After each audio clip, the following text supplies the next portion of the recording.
The rain hammered against the metal roof of the repair shop. Dae-hyun wiped his hands on an old rag and looked at the broken device on his workbench.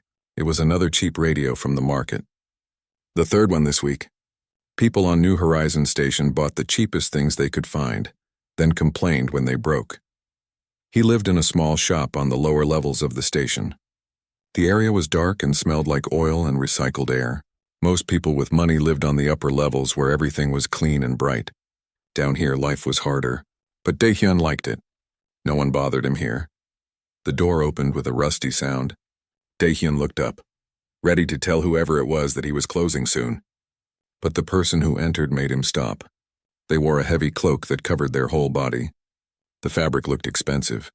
Too expensive for this neighborhood. The visitor moved slowly, looking around the messy shop. Dae-hyun could see their hands. The skin was pale blue, not human. Many aliens lived on the station, so that was normal, but something about this person made him nervous. "I need something repaired," the visitor said. The voice was female and had a strange accent. She reached into her cloak and pulled out a small box. When she opened it, Dae-hyun saw the most beautiful object he had ever seen. It looked like a crown, but smaller, made of some kind of crystal that caught the light in strange ways. Even though it was clearly broken with cracks running through it, the thing was amazing. Dae-hyun had repaired thousands of devices in his life. He knew expensive technology when he saw it. "What is it?" he asked. "A family heirloom," the woman said quickly. "Very old. Very important to me. Can you fix it?" Dae-hyun picked it up carefully. The moment his fingers touched it, he felt a tiny vibration, like the thing was alive somehow. The crystal was warm. Inside, he could see tiny circuits that seemed to go on forever. This was not just jewelry. This was technology far beyond anything he usually worked with. "This will be expensive," he said. The woman pulled out a credit chip and placed it on the counter. Dae-hyun scanned it with his reader. His eyes went wide. There was enough money there to pay his rent for a year. "Maybe 2 years. Half now," the woman said. "Half when you finish. But you must tell no one about this. No one can know I was here." Dae-hyun should have said no. Secret jobs with mysterious clients always meant trouble. But he looked at the credit chip again. He was 3 months behind on rent. His equipment was falling apart. This money could save his business, okay, he said. "Come back in 3 days." The woman nodded and left without another word. Dae-hyun locked the door behind her and carried the crown to his workbench. He turned on all his lights and got out his best tools. Then he started to examine it. The next 3 days passed like a dream. Dae-hyun barely slept. He forgot to eat. All he could think about was the crown. The more he studied it, the more amazing it became. The technology inside was unlike anything he had ever seen. It used quantum computing, organic circuits, and energy patterns he could not even name. The crack in the crystal was the main problem. But it was not really a crack. It was more like the pieces were out of tune with each other, like an instrument that needed to be adjusted. Dae-hyun tried everything he knew. Nothing worked. On the third night, he sat back in his chair, exhausted. He was going to fail. He was going to have to give the crown back broken and return the money. The thought made him angry. He hated failing. He hated not understanding how something worked. Then he had an idea. It was crazy, but he had nothing to lose. He grabbed his sonic welder, a tool he used for delicate work. But instead of using it the normal way, he adjusted it to produce different sound frequencies. If the crown was out of tune, maybe he could tune it back. He started at the lowest frequency and slowly worked his way up. At first, nothing happened. Then at a very specific frequency, the crown began to glow, just a little bit. Dae-hyun held his breath and adjusted the welder carefully. The glow got brighter. The crack started to close. The pieces of crystal were moving, flowing back together like liquid. Dae-hyun kept the frequency steady, his hand shaking from tiredness. After what felt like hours but was probably only minutes, the crack was gone. The crown was whole again. The crown suddenly blazed with light. Dae-hyun dropped his welder and stepped back. The light filled his workshop, warm and bright. He felt it wash over him like water. For a moment he saw strange symbols floating in the air. Then everything went dark. The crown sat on his workbench, glowing softly. Dae-hyun was shaking. What had just happened? The crown looked perfect now, but something felt different. The air in his shop felt charged like before a storm. He reached out to touch the crown again. It was warm and seemed to pulse gently like a heartbeat. A loud knock on the door made him jump. He looked at the clock. It was the middle of the night. Who would come at this hour? He went to the door and opened it carefully. The cloaked woman stood there, but she was not alone. Behind her were 5 more figures, all wearing armor that gleamed in the dim light. Soldiers. Dae-hyun's stomach dropped. He knew it. He knew this job was trouble. The woman pushed past him and went straight to the workbench. She picked up the crown with trembling hands. Her hood fell back, and Dae-hyun saw her face clearly for the first time. She was young, maybe his age. Her skin was the pale blue of the Vinari people. Her eyes were a deep purple color. She was beautiful in a strange, alien way. She held the crown up and took a deep breath. Then she placed it on her head. Dae-hyun expected the light to come back. He expected something dramatic to happen. But the crown just sat there, dark, cold. The woman's face went pale, even paler than before. "No," she whispered. "No, this cannot be." She took the crown off and tried again. Nothing. She looked at Dae-hyun with wide, frightened eyes. "What did you do to it?" "I fixed it," Dae-hyun said, confused. "Just like you asked." One of the soldiers stepped forward. "Princess Rina, we should go. If the crown does not respond to you, then we have failed." "Princess?" Dae-hyun felt like the floor had dropped out from under him. A princess? He had just repaired something for a princess? Rina shook her head. "Wait, let me think." She looked at Dae-hyun, really looked at him. "You touched it. When you repaired it." "Hold it now. Why?" Dae-hyun asked. But Rina had already grabbed his hand and placed the crown in it. The moment his skin touched the crystal, the light came back. Brighter than before. The crown blazed like a small sun. Dae-hyun tried to drop it, but his hand would not move. The crown was stuck to him. The symbols came back, floating in the air. This time he could almost read them. They were beautiful and terrifying. The light spread up his arm, warm and gentle. Then just as suddenly as it started, it stopped. The crown was just a crown again, but it was still in his hand. Still glowing softly, still warm. Rina stared at him. All the soldiers stared at him. No one spoke for a long moment. "By the ancestors," Rina finally said, her voice shaking. "It chose you. The crown of Silvara has chosen a human." Dae-hyun looked at the crown in his hand, then at the princess, then at the soldiers with their weapons. He had no idea what was happening. But he knew his simple life as a mechanic was over. The ship was bigger than anything Dae-hyun had ever seen. It looked like a crystal palace that could fly through space. Inside, everything was smooth and white and perfect. Nothing like his messy workshop back on New Horizon Station. He felt completely out of place. Rina walked ahead of him through long hallways. She had not spoken much since they left the station. Dae-hyun had tried to refuse, tried to explain that this was all a mistake. But the soldiers had simply picked him up and carried him to the ship. He still had the crown. It would not leave his hand. When he tried to put it down, it just floated back to him. His best friend Taiwan sat next to him. Taiwan had arrived at the shop for their weekly card game and walked right into the chaos. Instead of running away like a smart person, he had insisted on coming along. "Someone needs to watch your back," he had said. "This is insane," Dae-hyun muttered. "I fix radios and coffee makers. I do not belong on a royal ship." Taiwan looked around at the beautiful ship. Could be worse. At least the food is probably good. Dae-hyun wanted to laugh, but he was too nervous. The crown sat in his lap, warm and quiet. Every now and then it would pulse with a soft light, like it was trying to tell him something. He wished it would just speak normally.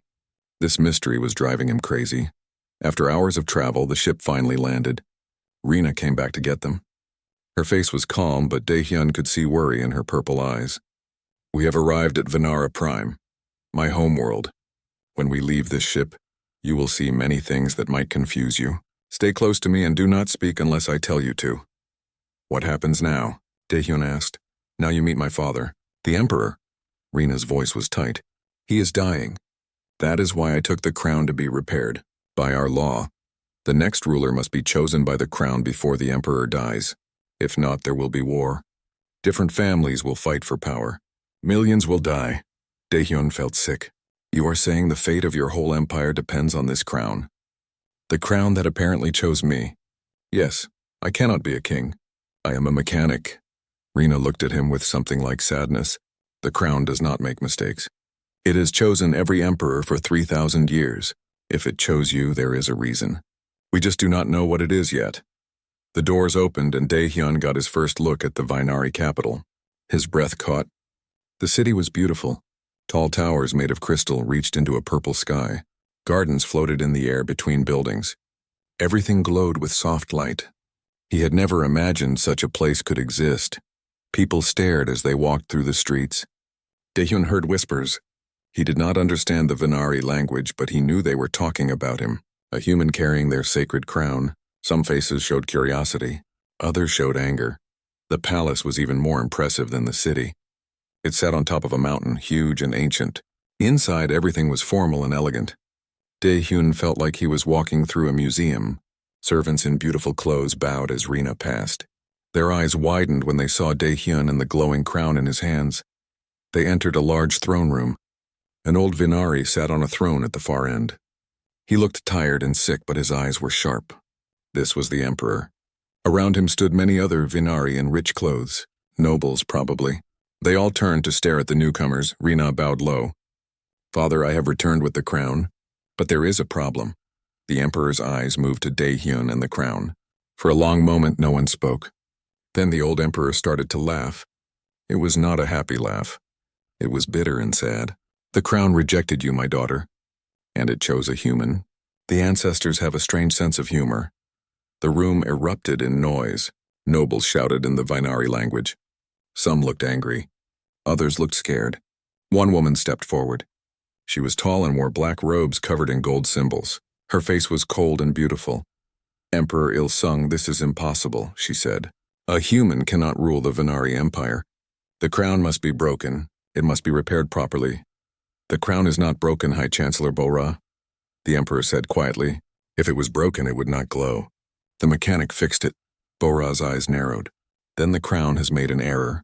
Perhaps the human corrupted it somehow during the repair. We should reset it and try again." "No." The emperor's voice was weak but firm. "The crown does not make errors. I will not question its wisdom in my final days." He looked at Dae-hyun. "Come here, human. Let me see you." Dae-hyun's legs felt like water, but he forced himself to walk forward. Taewon stayed close behind him. When he reached the throne, he did not know if he should bow or not. He decided to bow. It seemed respectful. "What is your name?" the emperor asked. "Dae-hyun. I run a repair shop on New Horizon Station." "And you do not want to be emperor?" "No, sir. I really do not," the emperor smiled. "That is the first honest thing anyone has said to me in months. Everyone else wants power. You just want to go home." He coughed and a servant rushed forward with water. After drinking, he continued. "But the crown has chosen you, so we must find out why. I will give you 3 tests. If you pass them, you will be crowned emperor when I die. If you fail, the crown will be destroyed, and my daughter will rule by bloodline alone. Though without the crown's blessing, civil war is almost certain." "What kind of tests?" Dae-hyun asked. "Tests of ability, wisdom, and leadership." "You have 1 week." The emperor closed his eyes, tired. "Rina will guide you. She knows our ways. Learn from her." Servants led Dae-hyun and Taewon to rooms in the palace. The rooms were huge and beautiful. The bed was bigger than Dae-hyun's entire workshop. But he could not enjoy any of it. He sat on the bed holding the crown, feeling its warmth. Taewon sat in a chair by the window. 3 tests in 1 week. That is not much time. "I am going to fail," Dae-hyun said. "Then they will destroy the crown and there will be a war. All because I agreed to repair something for money. Stop feeling sorry for yourself." Taewon's voice was sharp. "You are good at fixing things. Maybe that is what they need. Someone who looks at problems differently." Before Dae-hyun could answer, someone knocked on the door. Rina entered. She had changed into simpler clothes and looked tired. "I came to explain about the tests," she said. "The first test is tomorrow. You must fix the heart of Vinara." "What is that?" Tae-hyun asked. "A massive computer that controls much of our infrastructure, power, water, transportation. It has been failing for months.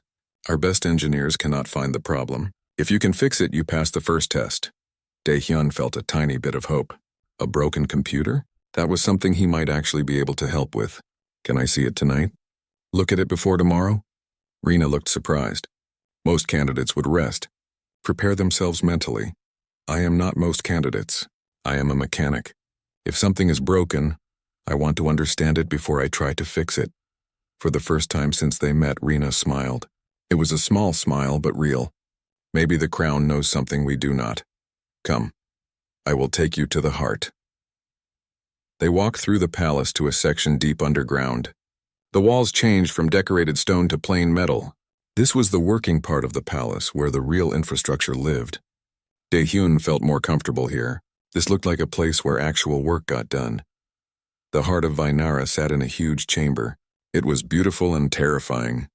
A massive sphere of crystal and metal floated in the center of the room, held in place by invisible forces. Energy flowed through it in patterns of light. But the patterns were wrong. Dae-hyun could see it immediately. They stuttered and jumped instead of flowing smoothly. "What do your engineers say is wrong?" he asked. "They have run every diagnostic. They say the hardware is perfect, but the system keeps making errors, small ones but growing more frequent. Eventually it will fail completely. When that happens, the entire capital will go dark." Dae-hyun walked slowly around the sphere, studying it. The crown in his hand grew warmer. It pulsed in rhythm with the heart's stuttering light, almost like they were talking to each other. Then he understood. The engineers were looking for a broken part. But nothing was broken. The heart was trying to communicate.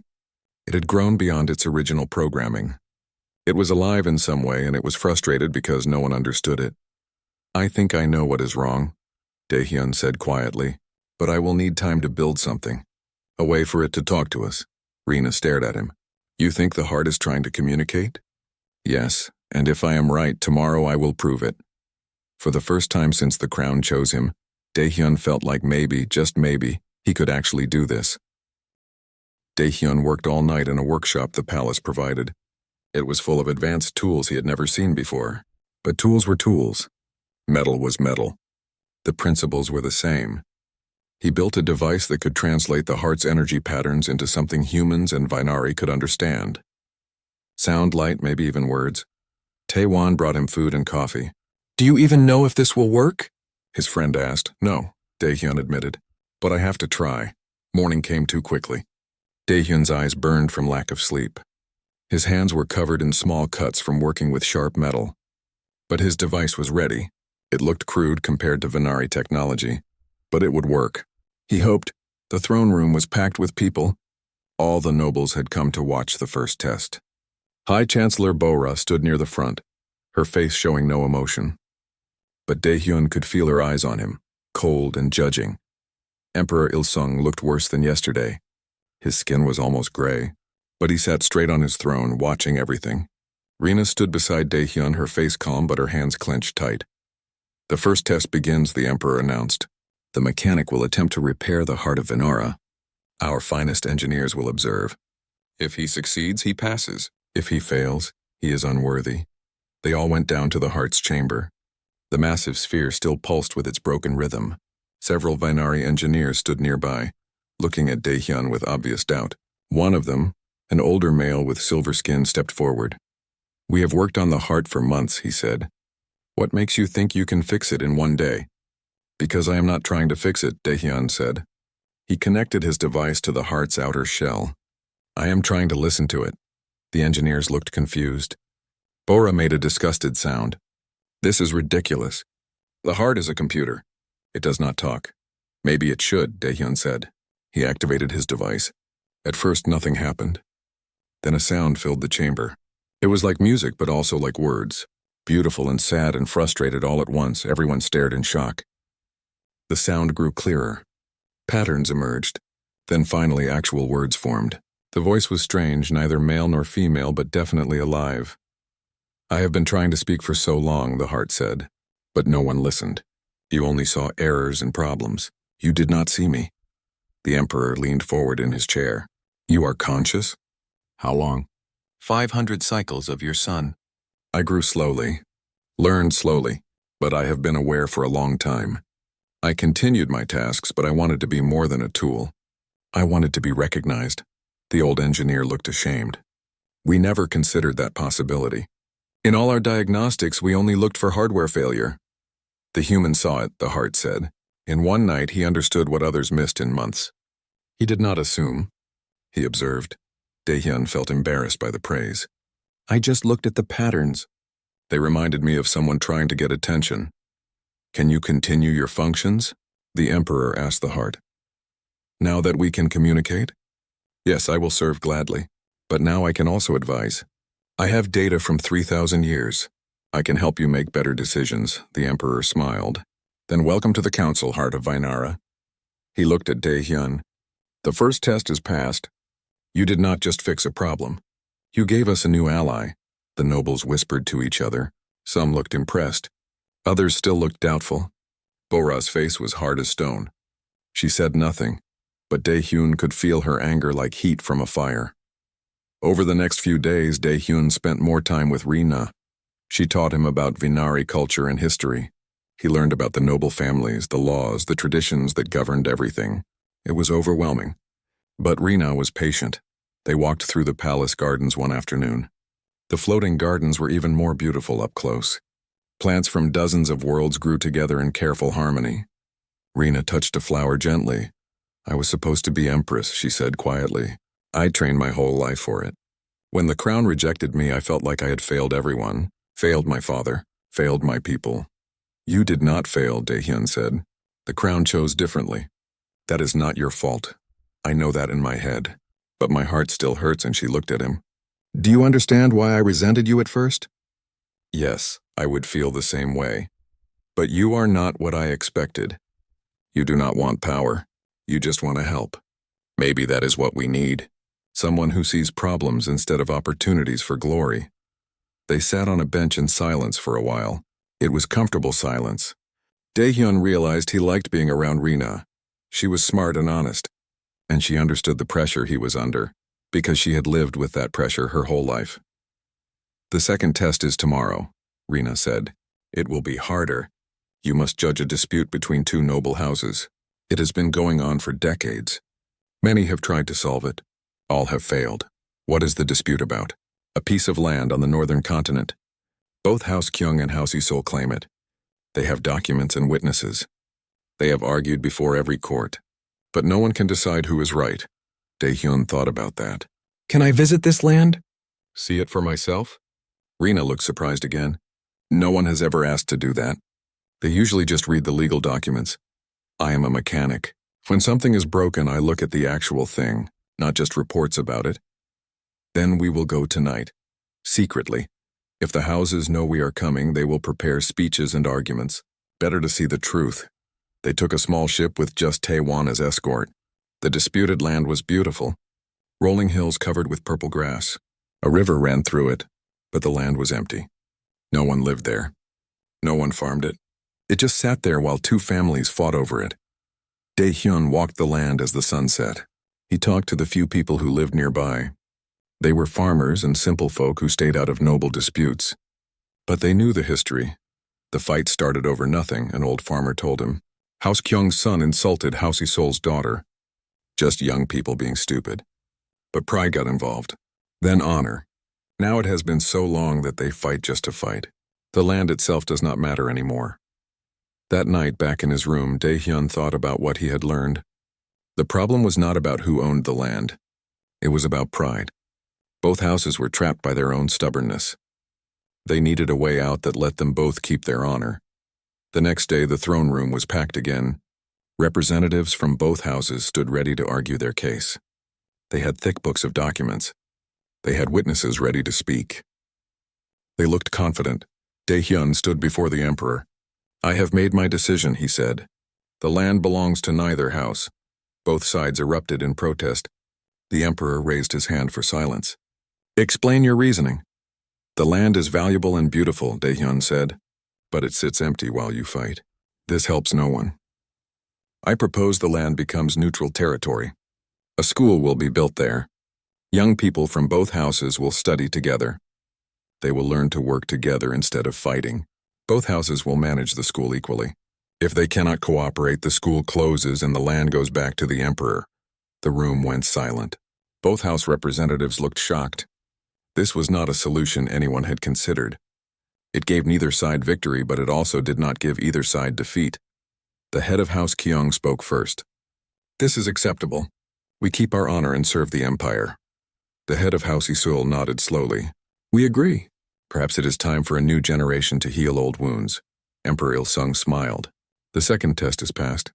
You found wisdom in simplicity. Sometimes the best answer is the one no one considered. As the crowd dispersed, Bora approached Dae-hyun. You are clever, she said coldly. But cleverness is not enough to rule an empire. The third test will reveal your true limitations. What is the third test?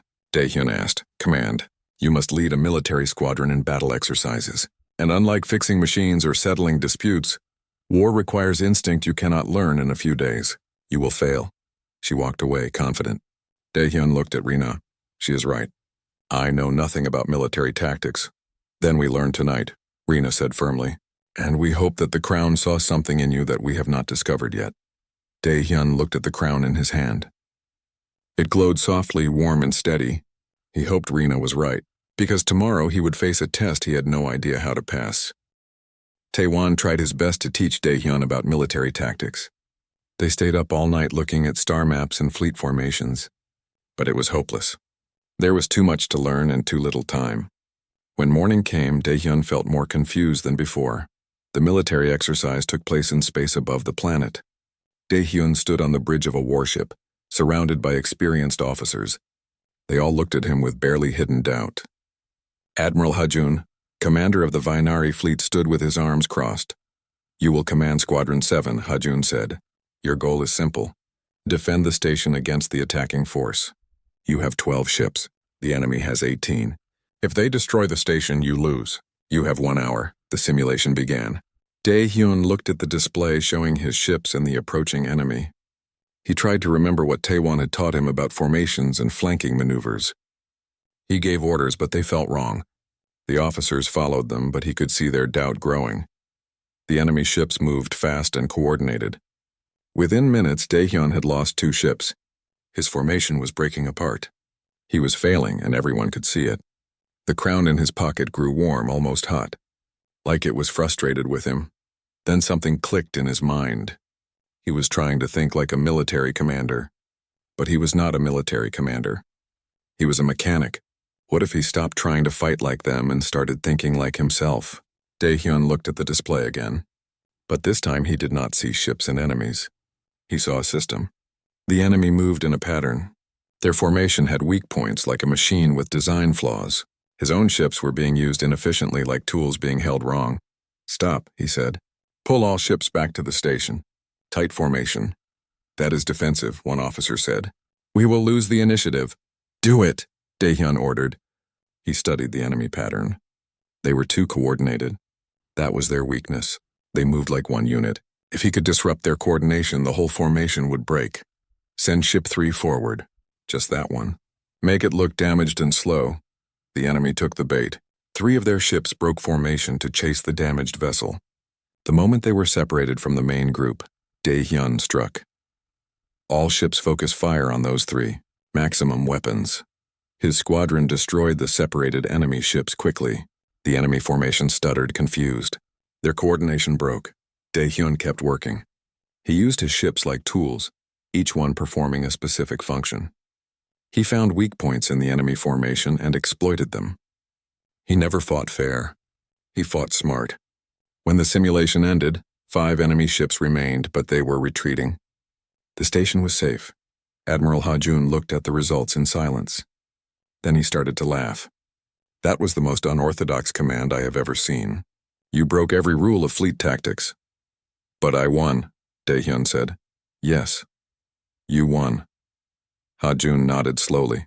You did not fight like a commander. You fought like an engineer solving a problem. And it worked. Perhaps the crown saw that perspective is more valuable than experience. That evening, Emperor Il-sung called Dae-hyun to his private chambers. The old emperor looked even weaker. His breathing was shallow, but his eyes were still sharp. You passed all 3 tests, the emperor said. You fixed what others said could not be fixed. You solved what others said could not be solved. You won when others said you would lose. The crown chose well. Thank you, Dae-hyun said. He did not know what else to say. I am dying. The emperor said simply, perhaps tonight, perhaps tomorrow, but soon. When I die, you will be crowned. There will be a ceremony. Many will oppose you, but the crown's choice is law. He paused to catch his breath. I need to tell you something. I knew the crown would reject Rena. Daehyun stared at him. You knew? The crown showed me visions weeks ago. I could have hidden it, could have destroyed it. But I chose to honor its wisdom. My empire needs change. Rena is wonderful, but she represents tradition. You represent possibility. The emperor coughed weakly. She will be hurt when she learns I knew. But she will understand eventually. Work with her. She knows things you need to learn. Together you can do what neither could do alone. I will try, Daehyun promised. The emperor closed his eyes. Good, now leave me. I am very tired. That night, Emperor Ilsung died peacefully in his sleep. The palace bells rang out across the capital. The time of mourning began, and the countdown to coronation started. Daehyun had 10 days. The next morning, High Chancellor Bora called an emergency session of the High Council. All the most powerful nobles gathered. Daehyun stood before them with Rena at his side. The crown sat on a cushion between them. Bora stood and addressed the council. We have honored the late emperor's wishes. The human completed his tests. But before we proceed with coronation, I must present troubling evidence. She gestured, and a servant brought forward old books and data tablets. I have been researching the crown's history. I have discovered something important. Daehyun felt his stomach tighten. He knew this was going to be bad. The crown chooses rulers based on quantum resonance patterns in neural tissue, Bora explained. It reads the mind and judges worthiness. But this process can be corrupted. If someone with technical knowledge works on the crown's internal systems, they can accidentally imprint their own neural pattern on it. She looked directly at Daehyun. The mechanic repaired the crown. He worked on its quantum circuits. He could have easily corrupted its selection process without knowing. The crown did not choose him because he is worthy. It chose him because he accidentally hacked it. The council chamber erupted in noise. Nobles shouted and argued. Daehyun felt cold. Was it possible? Had he accidentally broken the crown while fixing it? The crown in his pocket was silent, offering no answers. This is a serious accusation, one of the elder nobles said. What do you propose, High Chancellor? The crown must be reset to its original state, Bora said. The selection must be repeated. If the crown chooses the human again after being reset, we will know the choice was genuine. If it chooses differently, we will know the selection was corrupted. Daehyun wanted to argue, but doubt gnawed at him. What if Bora was right? What if he had accidentally corrupted the crown? He looked at Rena. She was staring at Bora with narrowed eyes, clearly suspicious, but she said nothing. I will agree to this, Daehyun said quietly. If there is doubt, it must be answered. Reset the crown. Let it choose again, Rena grabbed his arm. You do not have to do this. Bora is manipulating the situation. But what if she is right? Daehyun said. I cannot rule an empire if everyone doubts the crown's choice. Better to know for certain. The council agreed. The crown would be reset by the Council of Keepers, ancient priests who maintained it. Then there would be a formal selection ceremony during the coronation. 3 candidates would be presented, Daehyun, Rena, and Bora herself, who claimed the right as High Chancellor. That evening, Taewon found Daehyun sitting alone in the gardens. You should not have agreed to this, his friend said. Bora is playing you. Maybe, but if I refused, everyone would think I was hiding something. This way, the truth comes out. And if the crown chooses someone else, then I go home. Back to my shop. Back to fixing radios. Daehyun smiled, but it felt sad. Maybe that would be better. This was never my world anyway. You do not believe that, Taewon said. I have seen how you look at Rena. I have seen how you care about fixing problems here. You want to stay? Daehyun said nothing, because Taewon was right. Meanwhile, Taewon and Admiral Ha-jun quietly began investigating Bora's claims. Ha-jun had grown to respect Daehyun. He did not believe the crown could be corrupted so easily. They searched through archives and questioned the engineers who maintained the crown. What they found was interesting. Bora's historical texts were real. The crown could theoretically be influenced by neural patterns, but it would require deliberate manipulation, not accidental contact during repair. Someone would need to know exactly what they were doing and spend hours working on the crown's quantum core. More interesting, they found records showing that Bora herself had requested access to the crown years ago for research purposes. She had spent weeks studying it. The official reason was to understand its selection process better. But the timing was suspicious. It was right before the previous emperor died. She tried to manipulate it herself, Ha-Jun said grimly. She failed then, but she learned how the crown works. Now she is using that knowledge to discredit Daehyun. Should we tell him? Taewon asked. Not yet. We need more proof. And besides, Daehyun wanted to let the crown choose again cleanly. Let us see what happens at the ceremony. The crown knows the truth. It will reveal it. The day of the coronation ceremony arrived. The Grand Assembly Hall was packed with thousands of people. Representatives from across the empire had come to witness the selection. The reset crown sat on a pedestal, dark and cold. Daehyun stood with the other candidates. His heart pounded. Rina looked calm but worried. Bora looked confident, almost smug. The crowd fell silent as the ceremony began. The moment that would decide everything had finally come. The Grand Assembly Hall was completely silent. Thousands of eyes watched the pedestal where the crown sat. 3 candidates stood ready. The moment felt heavy with history. Whatever happened next would shape the empire's future for generations. The eldest of the Council of Keepers stepped forward. He was ancient, his blue skin faded to almost white. His voice was thin but clear. The crown of Silvara has been reset. Its recent memories have been wiped clean. It will now choose as if for the first time. Let the candidates approach. Bora went first. She walked forward with perfect confidence.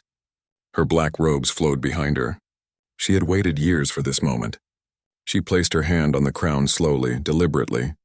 The crowd held its breath. Nothing happened. The crown stayed dark and cold. Bora pressed harder as if she could force it to respond. Still nothing.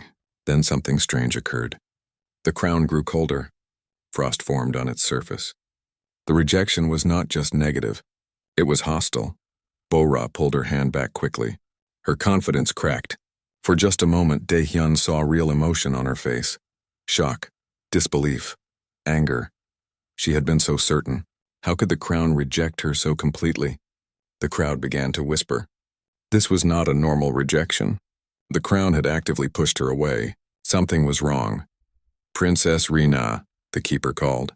You may approach. Rina walked forward slowly. She had been through this before. She knew what rejection felt like. But she touched the crown anyway because it was her duty. Her hand rested on the cold crystal. This time something did happen. The crown flickered with light. Just for a second. It was warm, gentle, recognition. But then the light faded. The crown settled back into darkness. It acknowledged Rina. It respected her. But it did not choose her. Rina smiled sadly and stepped back. She had expected this. But Daehyun saw no bitterness in her eyes. Only acceptance. She looked at him and nodded slightly. A gesture of support. Daehyun, the keeper said. You are the final candidate. Approach. Daehyun's legs felt weak as he walked to the pedestal. This was it. Either the crown would choose him again or his time here was over. Part of him wanted to go home. Back to his simple life. But a bigger part wanted to stay. Wanted to help. Wanted to be with Rina. He reached out and touched the crown. For a heartbeat, nothing happened. The world seemed to stop.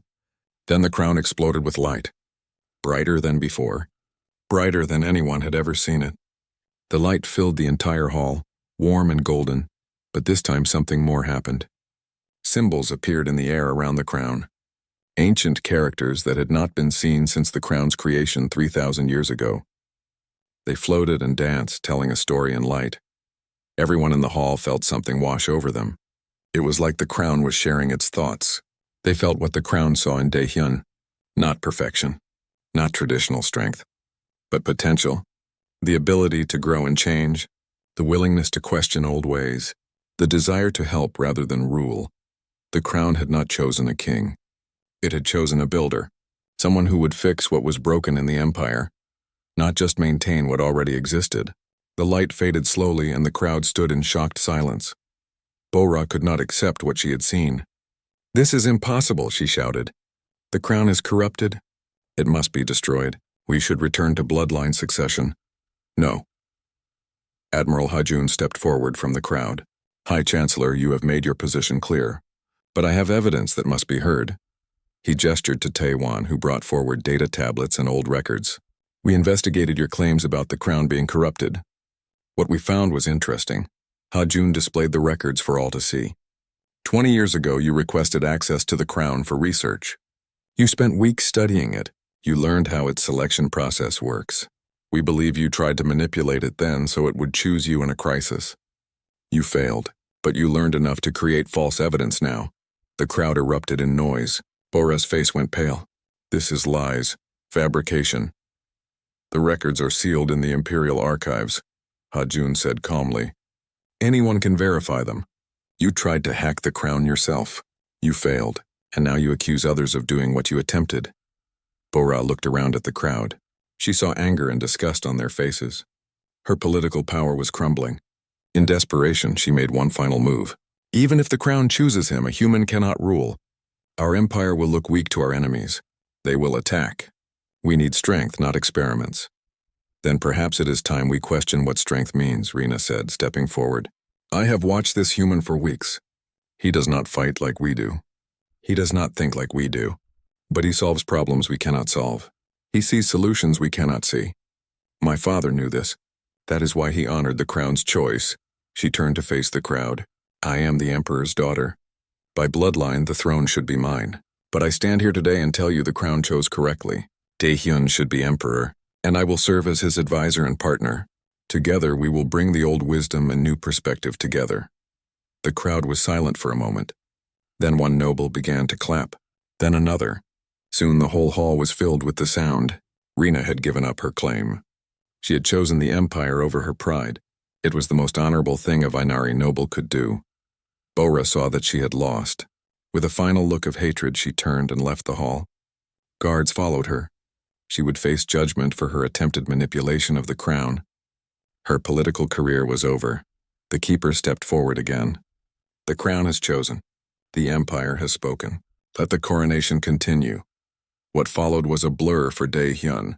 Ancient ceremonies. Words and languages he barely understood. The crown was placed on his head, and this time it stayed there. It felt right. Like it belonged. He wore robes that were too fancy. He sat on a throne that was too big. But through it all, Rena stood beside him. When the ceremony ended, Daehyun found himself emperor of the Vinari Empire.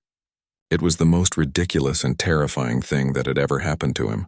But as he looked out at the crowd, at Rena smiling beside him, at Taewon grinning from the audience, he felt something unexpected. Hope. That night, there was a celebration. Music filled the palace. People danced and ate and drank. Daehyun escaped to a balcony for some quiet. The city spread out below him, beautiful and glowing. His city now. His responsibility. Rena found him there. She stood beside him, looking at the same view. Are you all right? She asked. I do not know, Daehyun said honestly. A month ago I was fixing broken radios. Now I'm supposed to rule an empire. It feels impossible. You will not rule alone, Rena said. I will be here. Ha-Jun will be here. You have allies now, and you have something more important than experience. You have a different way of seeing things. That is what the empire needs, and do you regret it? Daehyun asked. Giving up your claim? Rena thought about that. No, the crown rejected me, but it did not diminish me. It gave me a different path. I can do more as your partner than I could as empress bound by tradition. My father saw that. Now I see it too. They stood in comfortable silence for a while. Then Daehyun said, I went to the crown's chamber earlier, when I was alone. It spoke to me, not in words but in feelings. What did it say? It showed me why it chooses who it chooses. The crown does not look for perfect rulers. It looks for what the empire needs at that moment in time. Sometimes it needs warriors. Sometimes it needs diplomats. Sometimes it needs traditionalists. Right now it needed someone who could see things differently. Someone who could change what needs to be changed. And in the future? Rena asked. In the future, it might choose someone completely different. The crown's choice is not forever. It is for now. That is both freeing and terrifying. Rena nodded. Then we should make the most of now. There is much work to do. Starting tomorrow, Daehyun said. Tonight I just want to stand here and try to believe this is real. Rena smiled and took his hand. It was a small gesture, but it meant everything. They stood together on the balcony, looking out at their empire. A human mechanic who became a king. A princess who became a partner. Together they would build something new. The crown on Daehyun's head glowed softly in the darkness. Warm and content. It had made its choice. And despite everything, despite all the chaos and doubt and fear, it had been the right choice. In his pocket, Dae-hyun still carried his old sonic welder, the tool he had used to repair the crown that first night. He would keep it always, a reminder that he was still a mechanic at heart. Still someone who fixed broken things. Only now the things he would fix were much bigger than radios and coffee makers. He would fix systems that had been broken for centuries. He would fix relationships between worlds. He would fix the future. It was a big job. Maybe too big. But Dae-hyun had never walked away from a challenge. When something was broken, he fixed it. That was what he did. That was who he was. And now, with a crown on his head and Rena by his side, he would fix an empire. The mechanic had become a king. And his real work was just beginning.